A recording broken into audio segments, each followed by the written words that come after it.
नमस्कार दोस्तों। स्वागत है आप सभी का मेरी कहानियों में।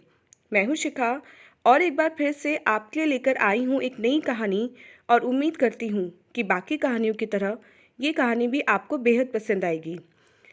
पसंद आए तो चैनल को सब्सक्राइब करना मत भूलिएगा। इसके अलावा आप मुझे इंस्टाग्राम पर भी फॉलो कर सकते हैं। मेरी इंस्टाग्राम आईडी डिस्क्रिप्शन बॉक्स में दी गई है। तो चलिए अपनी आज की कहानी शुरू करते हैं। शादी की सालगिरह मुबारक हो तुलिका दी। मेरी भाभी ने मुझे फ़ोन पर मुबारकबाद देते हुए कहा। शादी की सालगिरह मुबारक हो बेटा। दामाद जी कहाँ हैं? पापा ने भी फ़ोन पर मुबारकबाद देते हुए पूछा। पापा, वे ऑफिस गए हैं। ठीक है बेटा, मैं उनसे बाद में बात कर लूँगा। मेरी छोटी बहन कनिका और उसके पति परेश सबने मुझे बधाई दी, पर मेरे पति रवि ने मुझसे ठीक से बात भी नहीं की। आज हमारी शादी की सालगिरह है और रवि को कोई उत्साह ही नहीं है। माना कि उन्हें ऑफिस में बहुत काम होता है और सुबह जल्दी निकलना पड़ता है, पर शादी की सालगिरह कौन सी रोज़ रोज़ आती है। रवि कहकर गए थे, तुलिका, आज मैं जल्दी आ जाऊँगा, हम बाहर ही खाना खाएंगे। सुबह से शाम हो गई और शाम से रात। रवि अभी तक नहीं आए। हो सकता है मेरे लिए कोई उपहार खरीद रहे हों, इसलिए देरी हो रही है। मन ही मन में सोच रही थी। माँ, भूख लगी है, मेरी 5 साल की बेटी निया कहने लगी। वह सो न जाए उससे पहले ही मैंने उसे कुछ बनाकर खिला दिया। तभी दरवाजे की घंटी बजी। वे आते ही बोले, बहुत थक गया हूँ तुलिका, माफ़ करना लेट हो गया, अचानक मीटिंग हो गई। शादी की सालगिरह मुबारक हो मेरी जान, यह तुम्हारा उपहार। फूलों से नाजुक बीवी के लिए गुलदस्ता। आज हमारी शादी को 6 साल हो गए और तुम अभी भी पहले जैसी ही लगती हो। पर मैंने उनकी किसी भी बात पर अपनी प्रतिक्रिया व्यक्त नहीं की और उनके लाए गुलदस्ते को एक तरफ रख दिया। फिर बोलने लगे, आज होटल में बहुत भीड़ थी, तुम्हारी पसंद का सारा खाना पैक करवा लाया हूँ, जल्दी से निकालो, ज़ोर की भूख लगी है। ज़ोर की भूख लगी थी तो बाहर से ही खाकर आ जाते, ये खाना लाने की तकलीफ़ क्यों की, और इस गुलदस्ते पर पैसे खर्च करने की क्या ज़रूरत थी। आप खा लीजिए, मेरी भूख मर गई, मैं सोने जा रही हूँ। माफ़ी तो मांग ली, अब क्या करूं? बॉस ने अचानक मीटिंग रख दी तो क्या करता। मुझे भी बहुत बुरा लग रहा है। खाना खा लो तुलिका, भूखी मत सो। रवि बोले, कितना कहा, पर मैं नहीं मानी और भूखी सो गई। मैं रात भर रोती सिसकती रही कि किस बेवकूफ़ से मेरी शादी हो गई। शादी के 6 साल पूरे हो गए, पर आज तक मुझे कभी मनचाहा उपहार नहीं मिला। मैंने सुबह से कितना इंतज़ार किया, कम से कम होटल में तो खिला ही सकते थे। आज तक कौन सी बड़ी खुशी दी है मुझे। हर छोटी से छोटी चीज़ के लिए तरसती आई हूँ। एक मेरी बहन का पति है जो उसे कितना प्यार करता है। भूख से नींद भी नहीं आ रही थी। सोचा कुछ खा लूँ, पर मेरा गुस्सा भूख से ज़्यादा तेज था। एक गिलास ठंडा पानी पीकर मैं सोने की कोशिश करने लगी, पर नींद नहीं आ रही थी। क्या कभी रवि को महसूस नहीं होता कि मैं क्या चाहती हूँ? फिर पता नहीं कब मुझे नींद आ गई। गुड मॉर्निंग मेरी जान, कह रवि ने मुझे पीछे से पकड़ लिया जैसा हमेशा करते हैं। आज रवि की पकड़ से मुझे ऐसा प्रतीत हो रहा था जैसे मेरे बदन पर बिच्छू रेंग रहा हो। मैंने उन्हें धक्का देते हुए कहा, झूठे प्यार का दिखावा करना बंद कीजिए। इतने भी सीधे और सरल नहीं हैं आप जितना दिखाने की कोशिश करते हैं। अब जैसा भी हूँ तुम्हारा ही हूँ। हाँ, मुझे पता है कल मैंने तुम्हारे साथ बहुत ज़्यादती की, पर मैं क्या करूँ तुलिका, नौकरी भी तो ज़रूरी है। अचानक मीटिंग रख दी बॉस ने। अब बॉस से जवाब तलब तो कर नहीं सकता ना। इसी नौकरी पर तो रोज़ी रोटी चलती है हमारी। रवि बोले, कौन सा महीने का लाख रुपए देती है ये नौकरी? आज तक कौन सी बड़ी खुशी दी है आपने मुझे? बस 2 वक्त की रोटी, तन पर कपड़ा और ये घर, इसके अलावा कुछ भी तो नहीं दिया है। मैंने गुस्से में कहा, बस इन्हीं 3 चीज़ों की तो ज़रूरत होती है हम सबकी ज़िंदगी में। किसी किसी को तो ये भी नहीं मिलती हैं तुलिका। जो भी हमारे पास है उसी में खुश रहना सीखो। अब छोड़ो ये गुस्सा। गुस्से में तुम अच्छी नहीं लगती हो। चलो आज कहीं बाहर घूमने चलेंगे और बाहर ही खाना खाएंगे। तुम कहो तो फिल्म भी देखेंगे। आज छुट्टी का दिन है यार, अब छोड़ो ये गुस्सा। मुझे कहीं नहीं जाना है, दोबारा बोलने की कोशिश भी मत कीजिएगा। पछता रही हूँ आपसे शादी करके। पता नहीं क्या देखा था मेरे पापा ने आप में। कितना कुछ लेकर आई थी मैं, सभी कुछ आपके परिवार वालों ने रख लिया। कितने अरमान संजोए आई थी ससुराल में, सब चकनाचूर हो गया। अब मुझे जो भी ज़रूरत होगी अपने पापा से मांगूंगी। आपसे उम्मीद करना ही बेकार है। आप जैसे आदमी को तो शादी ही नहीं करनी चाहिए। जो मन में आया वह बोले जा रही थी। मैंने पहले ही तुम्हारे पापा से कहा था कि मुझे कुछ नहीं चाहिए। मेरे जीवन का एक संकल्प है, उद्देश्य है, और बिना संकल्प जीवन और मृत्यु का भेद समाप्त हो जाता है। क्या बेईमानी से करोड़ों कमाकर या किसी से पैसे मांगकर मैं तुम्हें ज़्यादा सुखी रख सकता हूँ? मैं अपने परिवार को अपने बलबूते पर रखना चाहता हूँ। मुझे किसी का 1 रुपया भी नहीं लेना है, अपने पापा का भी नहीं। अब तुम्हारे पापा ने दिए और मेरे पापा ने लिए, तो इसमें मैं क्या कर सकता हूँ? अभी हमारे घर का लोन कट रहा है, इसलिए पैसे की थोड़ी किल्लत है। फिर सब ठीक हो जाएगा तुलिका। मुझे भरोसा है अपने आप पर कि मैं सारी खुशियाँ दूंगा तुम्हें एक दिन। रवि बोले। रवि ने मुझे बहुत मनाने की कोशिश की, पर मैं अपने गुस्से पर कायम थी। रविवार की छुट्टी ऐसे ही बीत गई। शाम को निया बाहर घूमने की जिद करने लगी। रवि उसे घुमाने ले गए। मुझे भी कितनी बार कहा रवि ने, पर मैं नहीं गई। तभी भाभी का फ़ोन आया। भाभी प्रणाम। तुलिका कैसी हैं? आप दोनों को परेशान तो नहीं किया ना? अरे नहीं भाभी, कहिए ना। कनिका अपने पति के साथ आई हुई है, तो पापा चाह रहे थे कि अगर कुछ दिनों के लिए आप सब भी आ जाते तो अच्छा लगता। भाभी ने मुझसे कहा।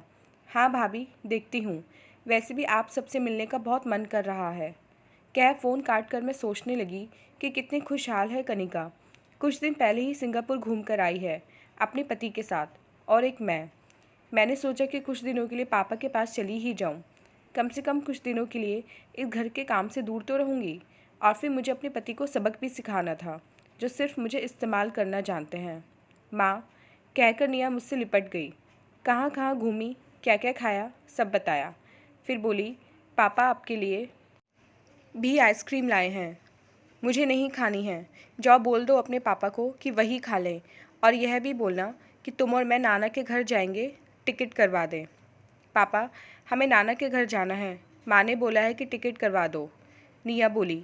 आपकी माँ आपके पापा से गुस्सा है, इसलिए पापा को छोड़कर जाना चाहती हैं। ठीक है, मैं टिकट करवा दूंगा।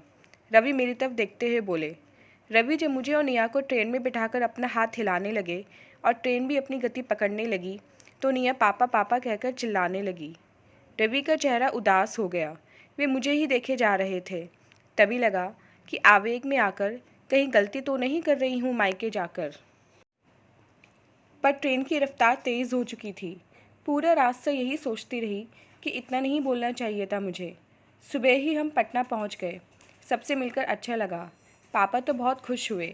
सब रवि के बारे में पूछने लगे, तो मैंने कह दिया कि उन्हें काम था, इसलिए नहीं आ पाए।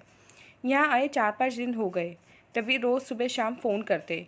एक रोज़ कनिका ने पूछ ही लिया कि रवि ने सालगिरह पर मुझे क्या उपहार दिया, तो मैंने हंसकर टाल दिया। कनिका और परेश हमेशा यही जताने की कोशिश करते कि दोनों में बहुत प्यार है। पापा ने ही दोनों के टिकट करवाए थे सिंगापुर जाने के लिए। पापा ने रवि से भी पूछा था कि कहीं घूमने जाना है तो टिकट करवा दूं, पर मेरे पति तो राजा हरिश्चंद्र हैं, उन्होंने मना कर दिया। एक रात पापा और भाभी भैया किसी की शादी में गए थे। निया और मैं कमरे में टेलीविज़न देख रहे थे।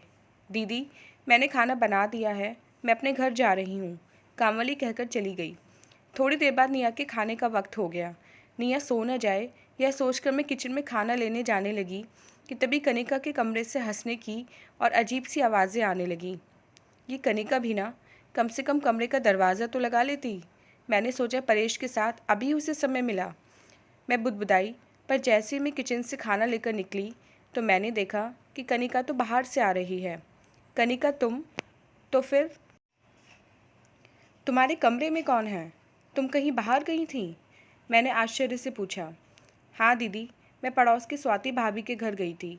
कब से बुला रही थी, देखो ना कितनी देर तक बैठा लिया। कनिका, निया के लिए खाना लेकर मेरे कमरे में आओ ना, ज़रा कुछ बातें करनी है तुमसे। मैंने हड़बड़ाते हुए कनिका के हाथ में खाने की प्लेट थामते हुए कहा। मुझे लगा कहीं कनिका कुछ ऐसा वैसा देख न ले। पर कौन है कमरे में? जैसे ही मैं पलटी, देखकर दंग रह गई। नौकरानी अपने ब्लाउज़ का बटन लगाते हुए पति के कमरे से निकली। उसके बाल और कपड़े अस्त व्यस्त थे। मुझे देखते ही सकपका गई और भाग गई। परेश का शारीरिक संबंध एक नौकरानी के साथ? छी! दीदी, निया का खाना ले आई, कुछ बातें करनी थी आपको मुझसे।